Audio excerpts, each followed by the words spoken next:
Welcome to the 33rd Annual Mayor's Environment Expo. As we come together from around the city, I would like to acknowledge that the Calgary area, where the Bow and Elbow Rivers meet, is a place of confluence, where the sharing of ideas and opportunities naturally come together. Indigenous people were the original caretakers of this land and the first champions of environmental conservation. This land is a home that we all share, and it's vitally important that we protect our home, our environment, by working together.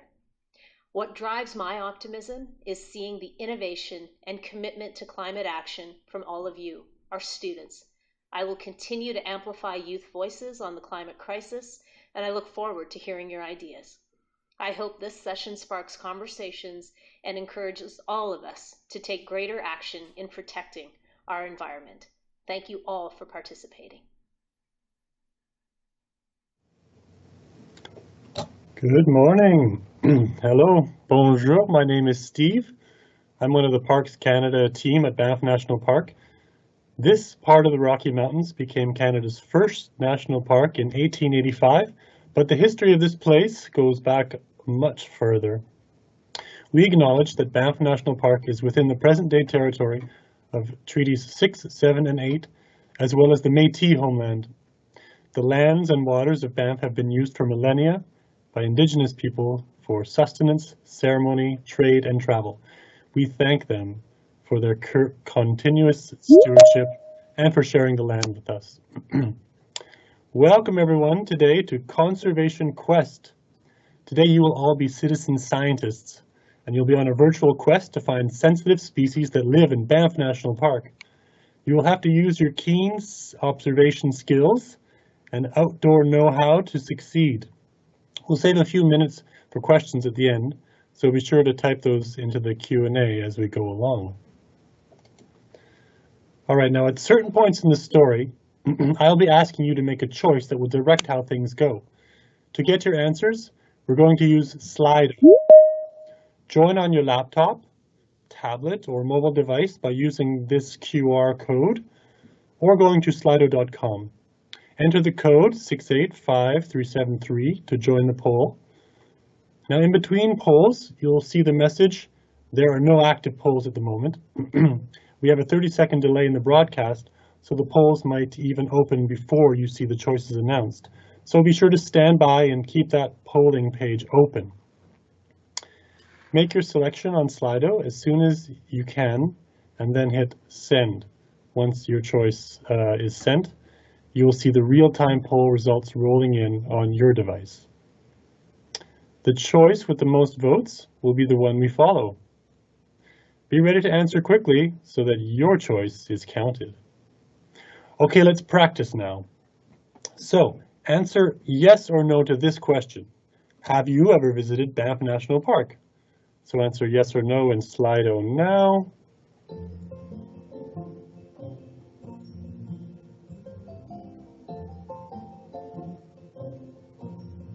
Banff is the most visited national park in Canada, with over 4 million visitors every year.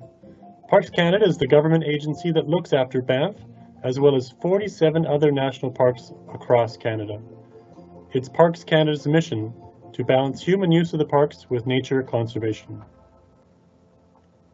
Okay, I see that, oh my goodness, almost everyone has voted yes for having visited Banff.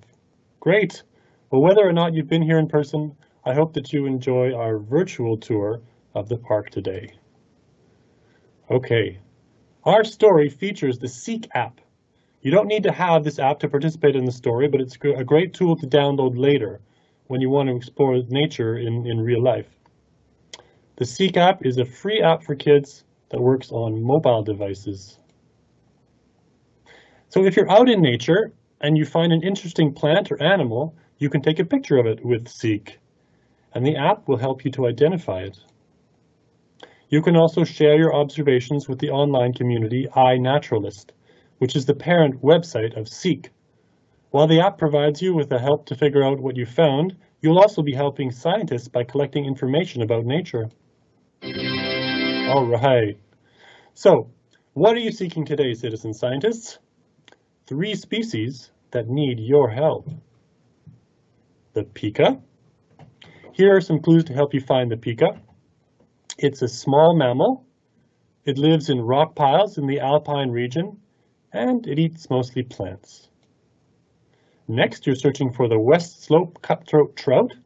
That's a type of fish that lives in cold, clear water and eats bugs and small fish. The third animal that you're seeking is the black swift. That's a bird that nests on cliffs or canyon walls near water. They lay one egg a year and they eat flying bugs. Okay, so remember these clues because they will help you to find the animals. Now we have approximately 30 minutes to find as many of our species as we can. And I'll make sure that we have a bit of time left over for your questions. Be ready to vote when the choices appear, and if you're ready, let the conservation quest begin. All right, the first choice that you have today is whether you want to start high in the alpine area or low in the valley bottom. So in Slido, vote high or low. Well, if you choose high, you'll be exploring the Rocky Mountain tops, also known as the alpine ecoregion. There's a lot of rock and ice up there. It's a difficult place to live, but some fascinating specially adapted survivors managed to do it. If you choose low, then you'll be in the lush green valley, also known as the montane ecoregion. It's easier to travel and survive in the valley. So, where do you want to start your quest?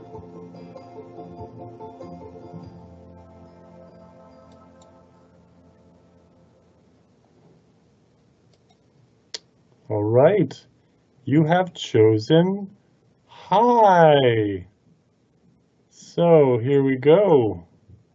Up the mountain to the alpine. You start heading uphill. And as you hike up the mountain, past a few stunted trees into a wide meadow, you see a cute critter. It's a mammal. Yeah, it has underground tunnels and it eats plants. Is this the pika you're looking for? Well, this is our chance to use the Seek app. You take a picture of the little animal. Seek takes a moment to run your photo through its algorithm and shows you the answer. Oh, this is the golden mantle ground squirrel, not a pika. Hold on. Oh, it looks like this ground squirrel is begging for your food. You do have some yummy trail mix in your backpack. It's all natural, so it would be fine for a ground squirrel to eat, right? Well, let's see. Your next choice in Slido is feed or don't feed. Do you offer this hungry little guy a bit of food or not feed it, even though it's being really cute?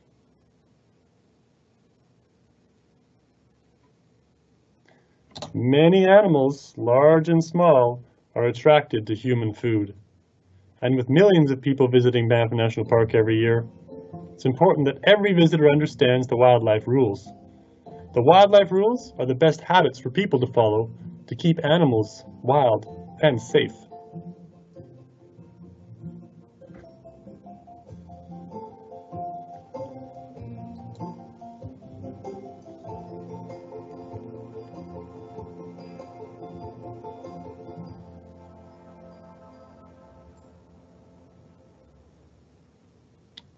Okay. Still a few more votes coming in.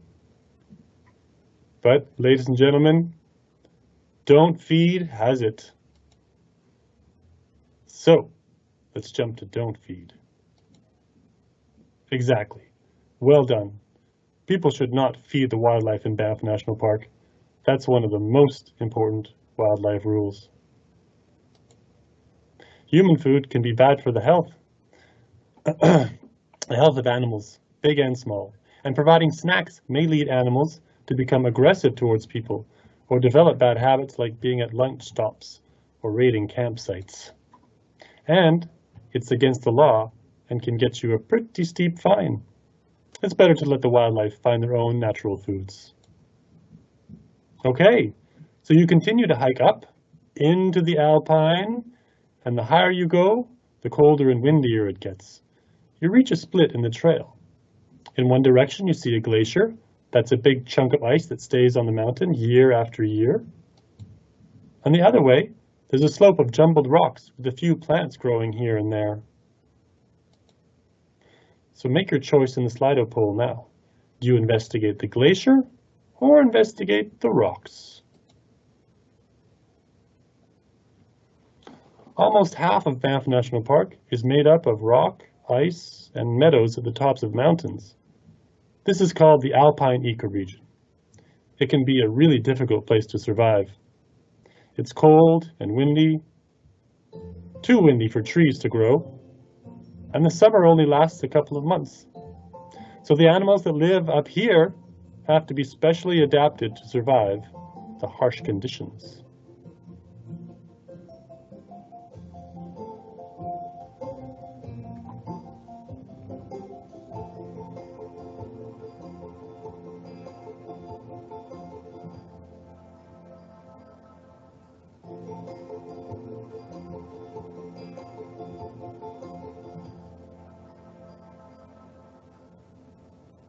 Okay.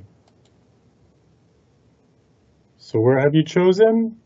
Rocks. A few more wanted to check out these rocks, so here we go. Now the rock here is loose with lots of spaces for little animals to hide. There are plenty of plants growing between the rocks and in the nearby meadows. This high rocky slope should be perfect pika habitat. Can you see any evidence of pikas? What do you see here? It looks like a bunch of dried plants. Yep, that's a pika haystack. Great find.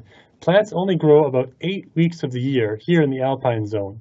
So in that short time, the pikas work hard gathering piles of plants and drying them out. Why do they do that? Well, on Slido, you choose. Let's try to figure it out. Do they do it to make them better or to eat later? Choose better, later, or both. Does drying plants make them tastier and better to eat? Or are the pikas just saving a snack for later in the summer or later in the year? What do you think?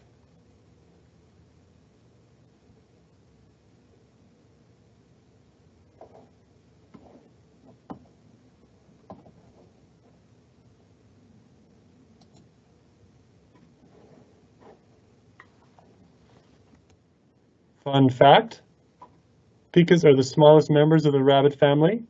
That's the group of animals known as lagomorphs. Up here they spend all day like little farmers gathering grasses and plants. You can hear their shrill little whistles as they watch for predators or defend their haystacks from other pikas.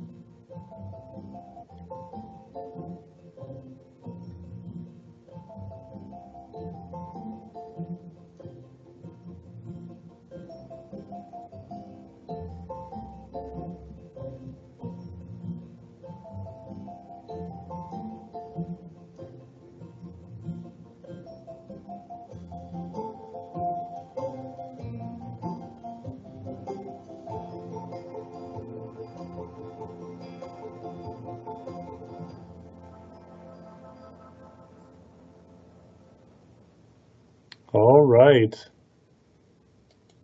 Well, if you said better, you're right. Some of the pikas harvest can be poisonous to eat while it's fresh. But once dried, the toxins break down and the plants are fine to eat. Somehow the pikas know which plants are best to eat fresh and which ones best to dry up and then eat later. And those of you who said later, well, you're right too.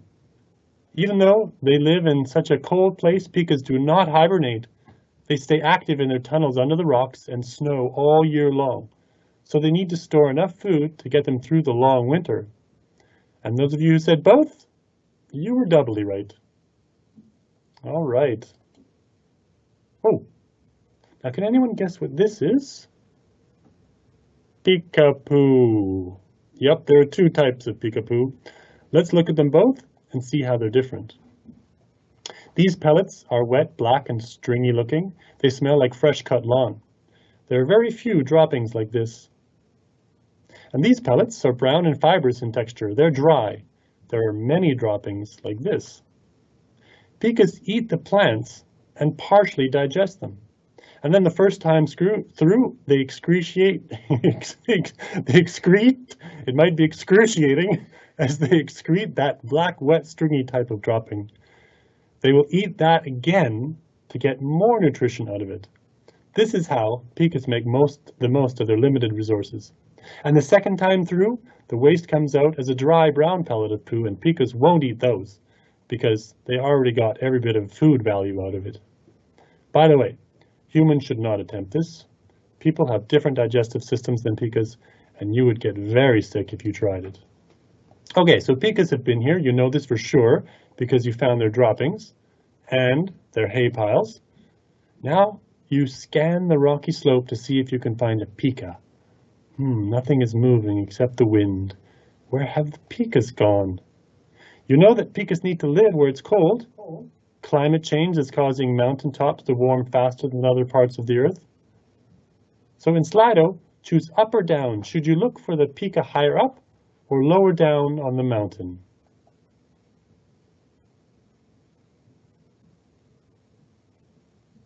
Pika's thick fur is like a full-time down parka. But have you ever worn a winter coat on a hot summer day? It's not very comfortable and can be life-threatening if you can't cool off. Pikas overheat in temperatures above 25 degrees Celsius. That's why a warming climate in pika habitat can be a big problem for their survival.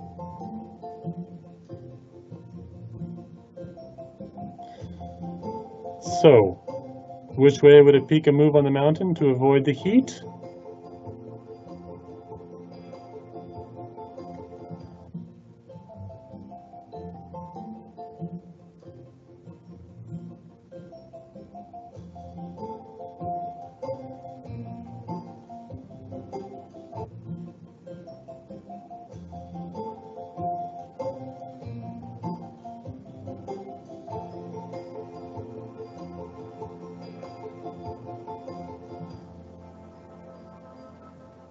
Okay.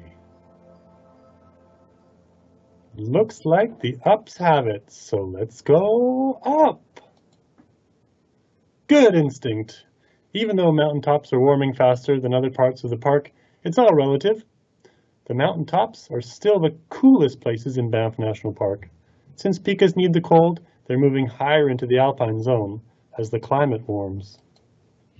Oh, there's a pika around here somewhere. That squeaky sound was its call. Can you see it? Wow, there it is. They really blend in when they're not moving. Okay, so get ready on Slido. This is your chance to get a good photo of pika for Seek. Now, what's the best way? Should you try to get close to it or stay still and quiet at a distance?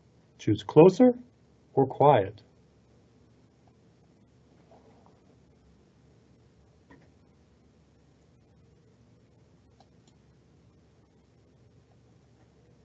Pikas are well camouflaged on the rocks. These little animals are hunted by hawks and weasels, so they're always watching for predators.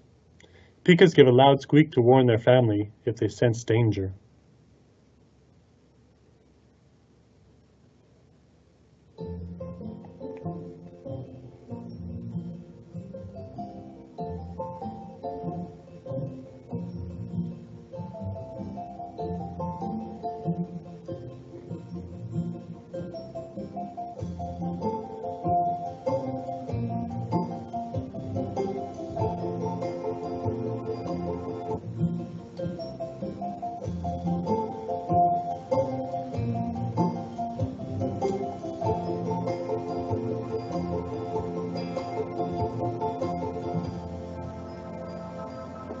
All right.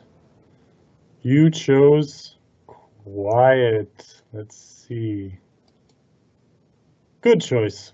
Staying still and quiet is the best way to watch wildlife without disturbing it. You use your zoom on your lens to get a great picture of the pika and post it to Seek. Success. You upload your observation, Now other nature lovers can see what you found, and it's a pika. This information might help scientists study pikas and save their habitat. Great job! All right, there's time to go look for another species, so where do you want to go explore next? Back over to the glacier or into the valley bottom? So,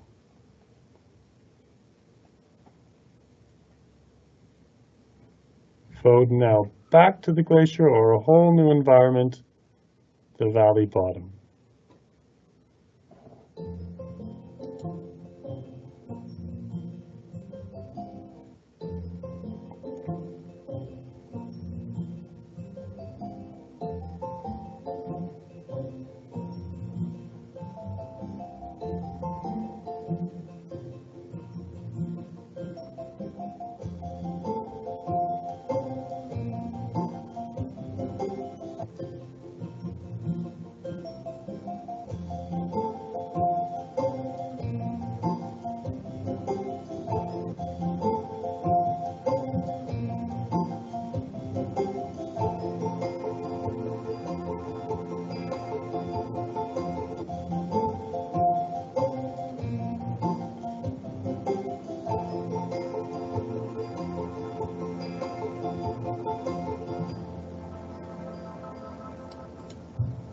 Okay, and more of you chose the valley.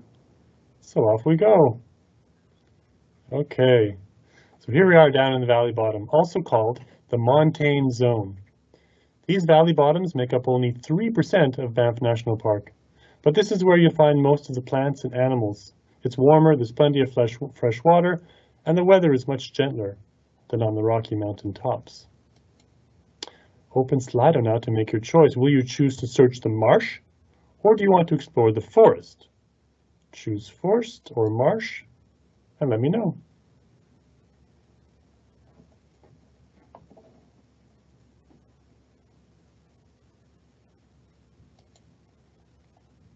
In the forest, you'll find lots of trees. There's good cover for animals and plenty of trails for us to explore. The marsh is muddier, but it's fascinating because even though the wetlands are only a tiny part of Banff National Park, they support the most life.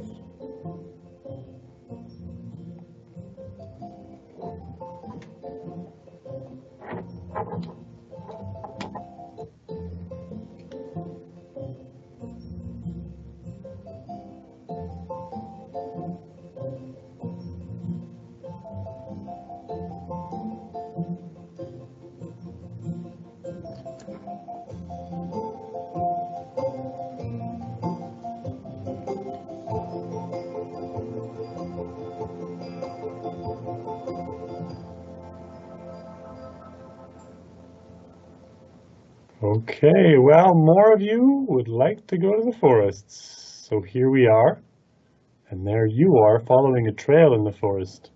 Oh, wait a minute. There's a very large dropping filled with berry seeds on the side of the trail. Ooh, this looks quite fresh. There might be a bear in the area. And there are lots of berry bushes here too, so this is definitely where a bear would like to hang out. Berries are a bear's #1 food source, especially when it's time for them to fatten up for hibernation in the fall. So now you have to be on high alert on this path. Open up your Slido poll now. Should you stay quiet so the bears won't notice you, or make some noise to let the bear know you're coming through? Click on quiet or noise to make your choice.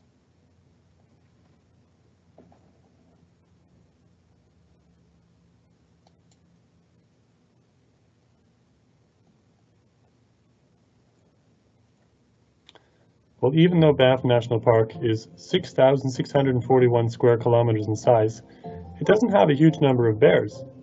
There are only about 70 grizzly bears in the entire park, and about the same number of black bears. But with 4 million people visiting every year, and sharing the montane ecoregion, it's not uncommon for bears and humans to come in contact with each other.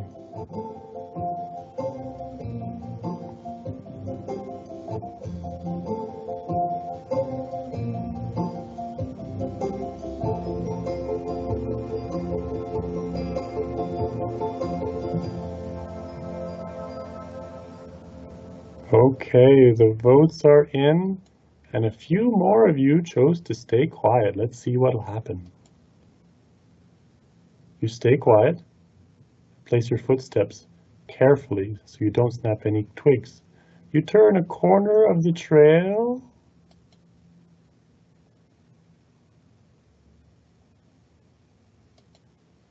And, oh no, there is a bear up ahead of you, and it's way too close for comfort.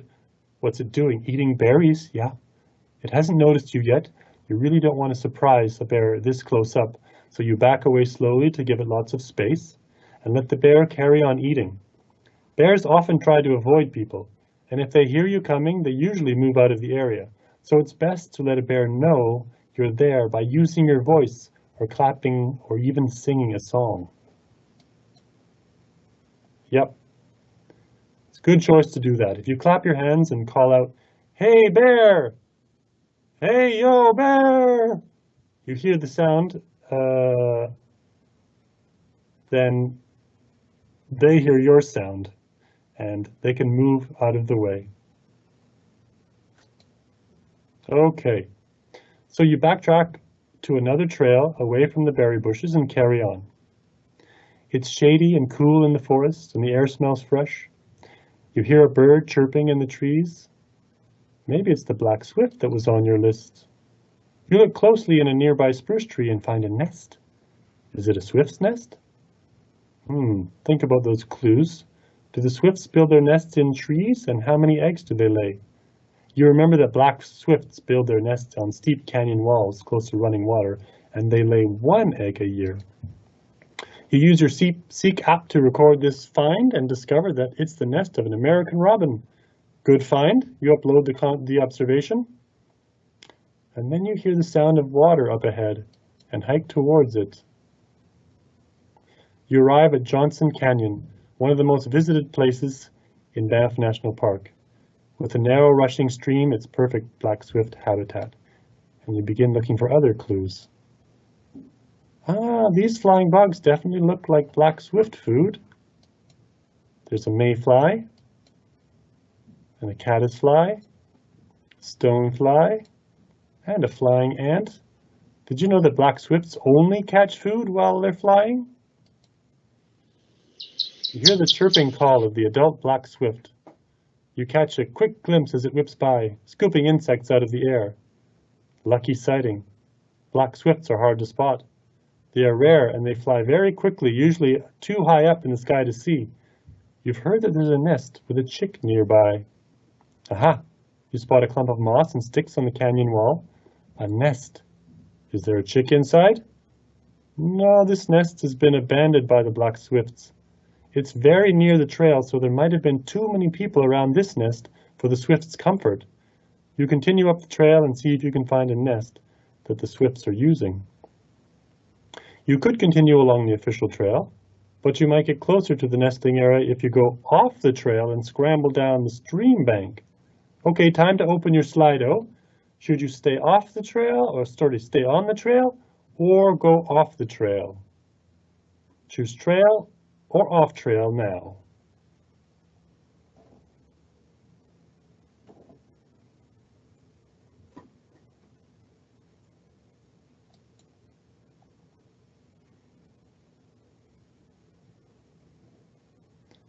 Well, if you go off the trail, there's a secret cave by the creek. It's famous on Instagram and would be super cool to get your own picture there. But maybe you should stick to the official trail. There's a band of red tape across the off-trail area.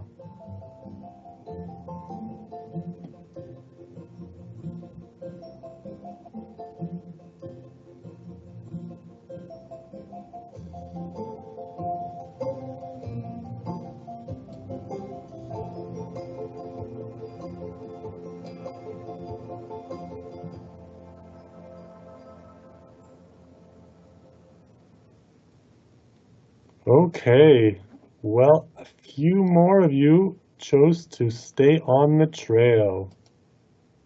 Good choice. You saw the sign and the red tape clearly marking the closure of the canyon's off-trail areas. This closure protects the nests. Black swifts are an endangered species, and by giving them lots of space and a secure habitat, you give them a better chance of raising their single chick successfully. And besides, going off trail in a canyon can be really dangerous. The bank is steep and the creek is icy cold and really fast. Best to stick to the trail. A little farther along, you pull the binoculars out of your pack and scan the canyon wall. Suddenly, you see a twitch of movement and a bundle of moss and sticks. There's a swift's nest, and there's a chick in it. You decide to take a photo and send it to Seek as an observation. It's a bit dark in this canyon. Should you take a picture with a flash or without? Open your Slido poll now and choose flash or no flash.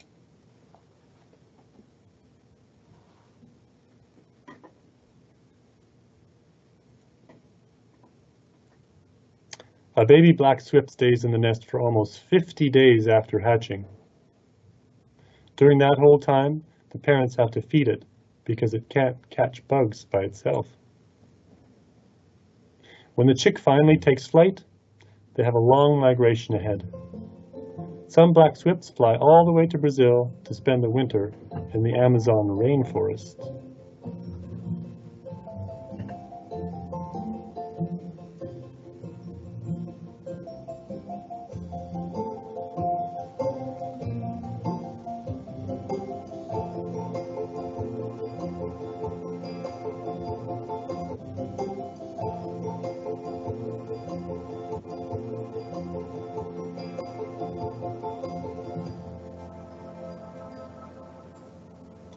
All right. Well, happily, 100% said no flash. Great. You know that swifts hunting flying insects at dawn hunt them at dawn and dusk, so their eyes are extremely sensitive. You turn off the flash and take a picture with your zoom lens and log another Seek observation. Excellent. Now you still have some time to look around. Actually, I think we're out of time. So, great job today, citizen scientists. We will, just in a minute, have a bit of time for questions and answers. So to be sure to type those in to your Q&A.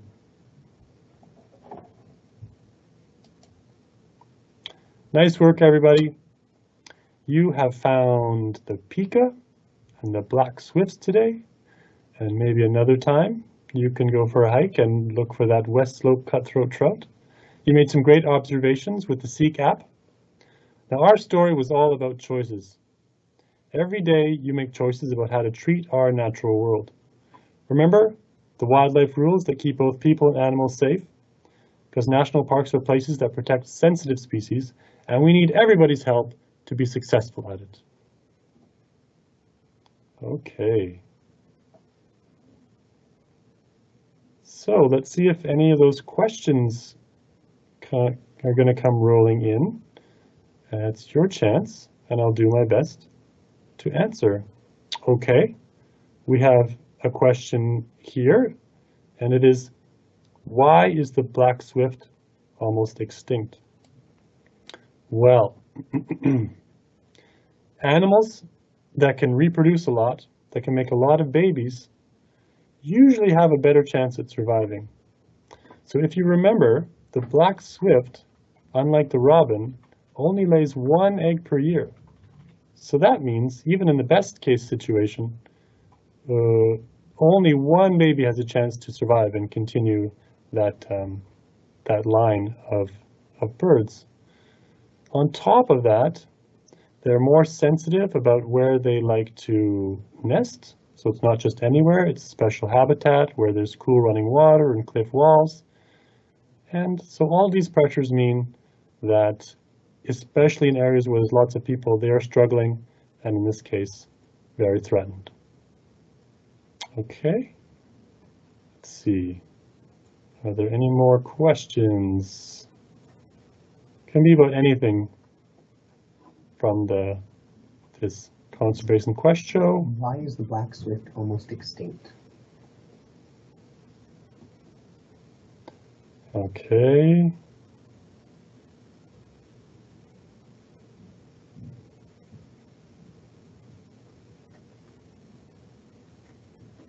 All right. Are there any other animals protected in Banff National Park?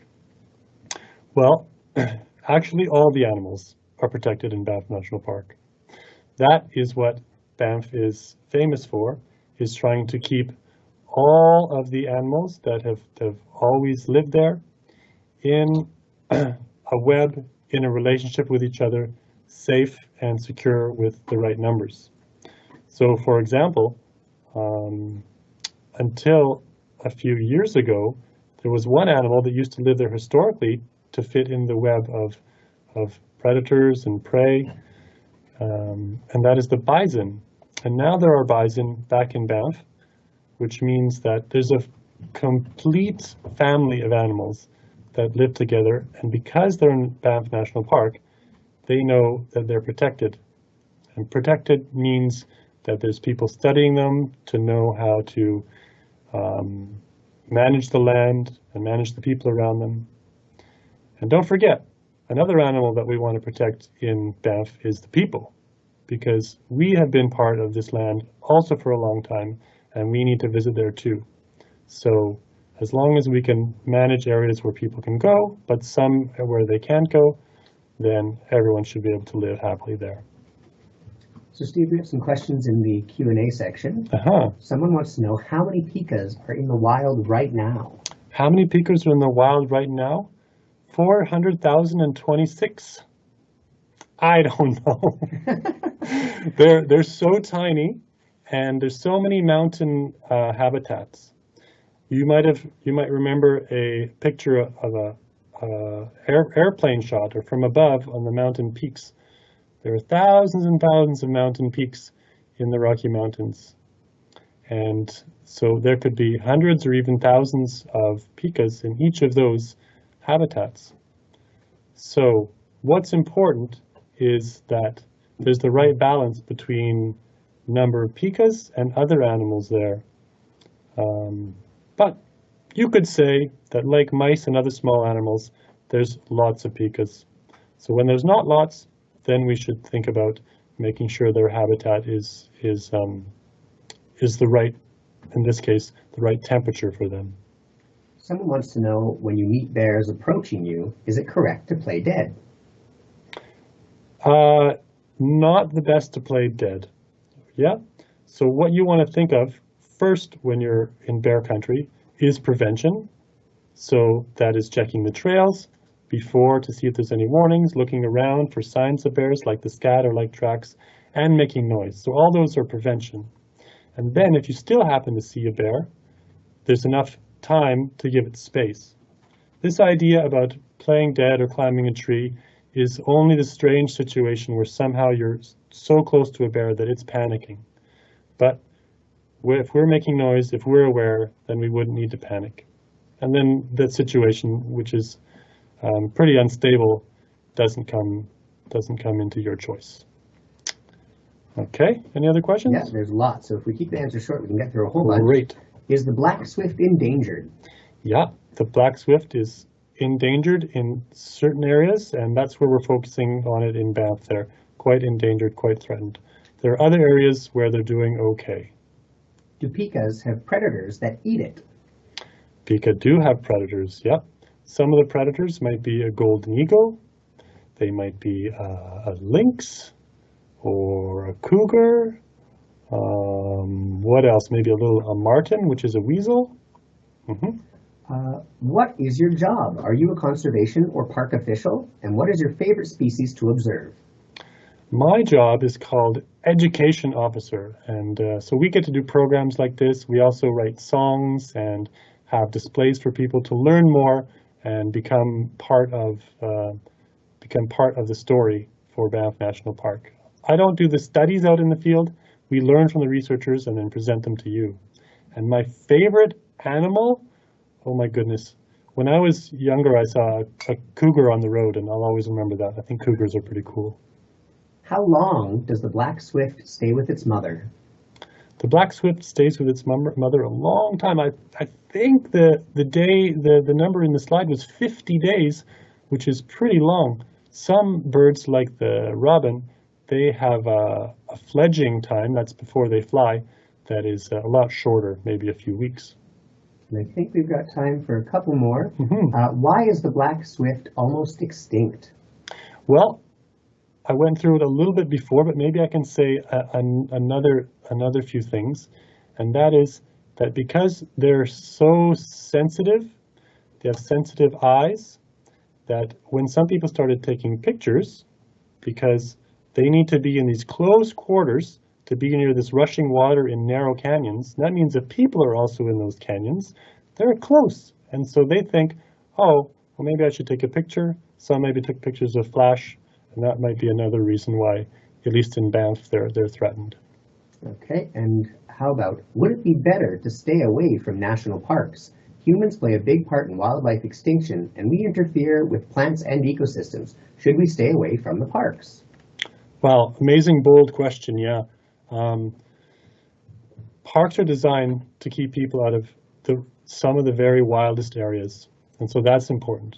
Not to mention, at least in Canada, there are some areas that are wildlands or that are lands that are in indigenous areas where people don't go. So those are important. But then again, we also want to enjoy these areas, and we also want to connect with them and understand them so that we then feel a connection to not just the big animals, but also the weather that goes through, the insects we need, the fungus helping everything grow. We feel a part of nature too because we visited. So we can be in Banff in some places as well. Okay. Well, thanks very much, everyone, for coming on me with this quest. I hope you have your own quests on your own or with your families and friends, and enjoy your time in Banff or any of the other wild areas, and enjoy the rest of the Mayor's Environment Expo.